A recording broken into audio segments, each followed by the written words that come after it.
Donc voilà, vous venez de le voir, nouveau projet de petits décors et puis de tables complètes sur le tapis Crank Wargame que je vous avais présenté il y a de ça quelques temps. Donc bienvenue à tous pour une nouvelle vidéo Marprod, et donc aujourd'hui on va voir un petit peu la modification de ce container, même s'il est déjà entamé. Et l'idée c'est de faire donc toute une série de modifications de containers pour une table container complète. Comme vous avez pu le voir dans la présentation de la grosse boîte que j'avais achetée avec tous les containers. Et donc forcément, je peux pas m'empêcher d'en modifier quelques-uns. La plus grosse majorité sera montée classiquement hein, pour être rentable et essayer d'aller vite. Par contre, c'est quand même l'occasion de voir ce qu'on peut faire avec ce module qui est quand même bien conçu. Et le truc, c'est que les containers, ça doit rester standard, ça on est d'accord, mais ça peut évoluer un petit peu au niveau des tailles et des fonctions. Et puis je trouve que c'est intéressant d'en avoir vraiment quelques-uns qui sont différents, tout en gardant la modularité du kit et le fait de pouvoir les monter les uns sur les autres. Alors justement pour celui-là, c'est l'exception qui va confirmer la règle, je vais peut-être le faire non empilable, dans le sens où comme j'ai ouvert cette trappe là, je vais faire, donc avec la pièce qui me reste ici, je vais prélever délicatement le tour. En gros, c'est, faut prendre un petit peu de temps, mais avec le cutter, vous faites la découpe tranquillement en suivant le cercle. Et puis, vous voyez, il y a en gros 1 mm à 2 mm à couper. Donc, en plusieurs passes, ça se fait. Et puis, juste avant qu'il se détache, vous plantez la lame sur le côté pour pas qu'il tombe à l'intérieur, parce que sinon, ce sera impossible de le récupérer. Et vous le faites sauter. Alors ça, je vous parle de ça parce que je l'avais monté et j'ai pensé à faire ça ensuite, hein, j'y vais un peu au feeling, mais le plus évident, ça serait encore de couper l'élément directement sur la grappe avant de le coller, et c'est-à-dire sur la plaque à plat, quoi. Donc ça serait beaucoup plus facile. Moi, j'y ai pensé après, donc voilà. Pareil de ce côté-là, je vais donc j'ai prélevé ces éléments-là en y allant pareil au cutter tranquillement.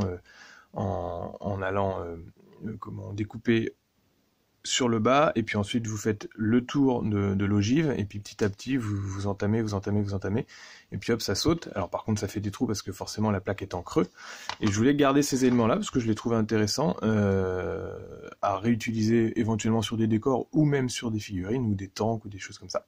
Donc voilà, à voir. Je les réutiliserai pas en tout cas sur les containers normalement, sauf si j'ai une autre idée qui sort.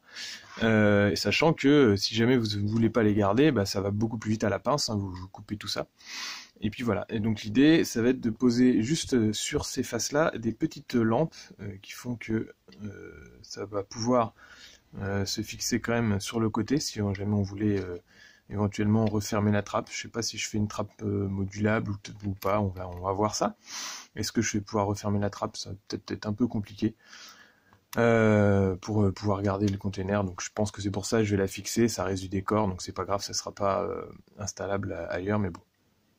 Et donc je vais devoir recombler ça avec une petite plaque de plastique pour y poser les lampes. Donc tout ça je vais le faire en accéléré parce que voilà, ça se passe de commentaires, hein, les gestes suffiront à voir comment ça fonctionne. Par contre je voulais vous dire que ça va être donc l'occasion de faire une série de vidéos autour des containers. Et donc en gros là ça c'est le premier, je le veux basique en fait, c'est pour ça que j'ai effacé les crânes, j'ai un petit peu atténué les décos on va dire.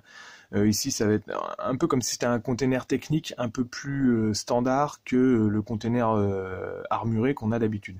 Donc je vais en fait, là j'ai enlevé les crânes, je vais combler ici l'emplacement du pad, j'en ai mis qu'un. Généralement j'en mets qu'un, comme ça fait un truc à garder de toute façon. Et puis j'ai inversé les portes, c'est-à-dire que j'ai foutu le dos de la porte à l'avant pour faire quelque chose de plus sobre. Il y en aura un seul comme ça, hein, c'était juste pour tester. Et puis bon voilà, au début j'avais mis la lampe ici, puis ça me plaisait pas, donc c'est pour ça qu'il y a le petit truc. Et puis j'ai enlevé également les petits ergots qui servent à installer les bolters montés sur tourelle. De toute façon, en règle générale, je ne monte pas les bolters sur mes containers parce que je trouve ça un peu débile, je crois que je l'avais déjà dit, d'avoir des containers armurés. Mais bon, passons, peut-être que j'en ferai un quand même, et puis voilà. Et donc, ça c'est le premier, qui se veut le container basique. Ensuite, il y aura une vidéo sur un container que je vais ajourer ici en mettant une échelle, juste comme ça, pour le fun. pour modifier encore un peu la forme. Ensuite, je vais en faire un qui va être ajouré au niveau de toute une partie, donc c'est-à-dire ici. Je vais garder la structure des barres pour avoir les petits ergots qui sont là et qui servent à emboîter les containers les uns sur les autres. Par contre, je vais ajourer tout ça et je vais décaler la porte ici. Et puis ici, on va garder comme si c'était un espace ouvert. Donc là, dit comme ça, vous allez rien comprendre, mais vous verrez dans la vidéo. Et ensuite, j'en ferai un également, donc un normal, mais que je vais faire fondre au décapeur thermique comme s'il était fondu avec un tir de plasma. J'en avais déjà fait un plutôt éclaté de l'intérieur avec l'explosion du contenant, enfin du contenu, je veux dire, et du coup l'explosion du contenant. Et là, je vais le faire plutôt fondu, comme si le tir venait de l'extérieur. Et donc en 5e vidéo, je vous invite à me dire dans les commentaires les idées que vous avez en termes de modification de container, et puis j'en choisirai une et je la réaliserai en live du coup, mais en vidéo devant vous. Donc voilà, donc là je me lance sur cette vidéo-là en accélérant le truc. Je vous montre juste un petit outil que vous connaissez peut-être pas. Alors ça, c'est des outils qui sont plutôt vendus en Chine. Je sais pas trop si ça se trouve en France ou alors sur des sites chinois, japonais. C'est des trucs qui sont faits traditionnellement dans un acier qui est bien dur et qui a l'avantage à la fois d'être dur mais qui se retaille assez facilement. Moi j'en ai deux sortes, donc j'ai celui-là et celui-là je le garde sur mon atelier, celui-là je le transporte partout. Donc vous voyez, celui-là il est plat au niveau de la tranche et celui-là il est rond. Et donc c'est des trucs qui sont biseautés et qui coupent vraiment beaucoup. Il y en a certains qui s'en servent même pour dégrapper, hein, chez nos amis asiatiques, qui font beaucoup de kits plastiques ou de kits de robots et choses comme ça, donc ils s'en servent carrément pour bosser, plus que chez nous les cutters. Et puis c'est enroulé avec un petit bout de fil. Et pourquoi je vous montre ça? Parce qu'en fait, on est presque dans de la menuiserie, mais en gros, quand vous avez découpé ce genre de truc, il vous reste des ébarbelures, et puis pour coller la plaque, si je le faisais pas, forcément la plaque elle joindrait pas bien. Et le problème, c'est qu'on peut pas y accéder avec le cutter, parce que si vous faites ça avec un cutter, vous allez couper la petite barre qui est ici, ou la petite barre qui est là. Si vous essayez d'entamer ça comme ça, vous allez abîmer tout le truc. Et c'est pour ça qu'il faut presque des techniques de menuiserie. Donc là, on va utiliser ça presque comme un rabot, en fait, et on va pousser sur la matière pour enlever les copeaux, et puis araser le truc. Donc vous voyez que ça coupe vraiment bien, hein. Et ça sert à enlever tout ce qui est petite barbelure, et puis à aplanir la surface pour pouvoir y placer notre futur élément. Donc voilà, j'arrête là pour ça, vous avez vu le principe. Ici, j'accélère la vidéo pour que vous puissiez voir l'ensemble de la conversion.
Bon alors donc voilà pour ce container, hein. Donc vous m'avez vu un petit peu galérer à mettre les petites attaches là avec ma pince qui tenait pas bien le petit truc, donc ça demande à être précis un petit peu, et puis bah du coup comme je travaille derrière la caméra c'est toujours un petit peu compliqué sur certaines manipulations.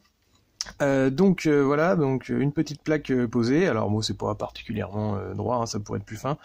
Mais bon, une fois que ça sera peint, ça sera bien amplement suffisant. Ici, je vous passe le détail du comblement de ça, qui sera fait certainement avec un petit peu de Magic Cloud ou de Milliput, histoire de pouvoir le reponcer ensuite et avoir quelque chose de net par rapport à la surface. Et puis pose des deux petits phares. Pour info, ces petites lumières là, elles étaient dispo dans le kit donc qui est de cette couleur là, plastique marron. C'était plein de petits trucs qui étaient qui étaient disponibles dans le décor de l'administratum qui était sorti là. Et c'est des petites lampes qui apparaissent pas du tout sur les notices, donc c'est des suppléments. Vous pouvez potentiellement poser n'importe où, et donc au montage j'en avais gardé quelques-unes, et puis j'avais fait un tout petit moulage pour pouvoir en reproduire à loisir, et puis les intégrer sur les décors. Sachant que, bien sûr, je vous rappelle que les kits moulés ne doivent être utilisés que par vous pour votre propre usage, et que le commerce ne peut pas en être fait puisque sinon ce serait illégal. Ou alors il faut que le kit soit modifié en conséquence et qu'il ne soit plus du tout équivalent au kit originel pour pouvoir être vendu. Voilà. Donc ici donc j'ai découpé la petite plaque que j'avais prélevée ici en suivant les dentelures, et puis j'ai juste reposé des petites charnières, enfin ce qui fait office de charnière, parce que vous pouvez le voir ici, en fait on voit un tout petit bout de carré là, mais qui une fois ouvert c'est pas du tout réaliste, on se demande comment ça tient, donc d'où l'intérêt de refaire un petit truc. Après bon, on imagine que c'est des charnières invisibles qui passent dans la masse du container, bon bref. Donc voilà pour ce premier container. N'oubliez pas d'essayer de me trouver des idées pour la 5e vidéo de modification de container que je vais faire de cette série. Et puis bah je prendrai celle qui me plaît, la meilleure, la plus originale. Peut-être pas la plus compliquée non plus, hein, parce que faut quand même que le type, la forme du container reste la même. Et puis n'oubliez pas que j'ai déjà fait 2 modifications de container, j'en ai raccourci un et j'en ai rallongé un. Donc pas la peine de me demander d'en rallonger un long comme ça, ce serait pas plus intéressant que ça à faire. Et puis je trouve que c'est bien de garder une base de container donc de 3 lobes comme ça, éventuellement en 2 et puis éventuellement en 4, mais plus long c'est un peu too much. Voilà. Donc à bientôt pour la prochaine vidéo qui sera celle de la découpe pour y placer une échelle. Et puis n'hésitez pas à aller voir les tapis Crank Wargame qui fait partie maintenant de mes partenaires. Et à bientôt pour d'autres tutos vidéo. N'hésitez pas à liker la vidéo et surtout à commenter du coup. Merci à tous et bon modélisme!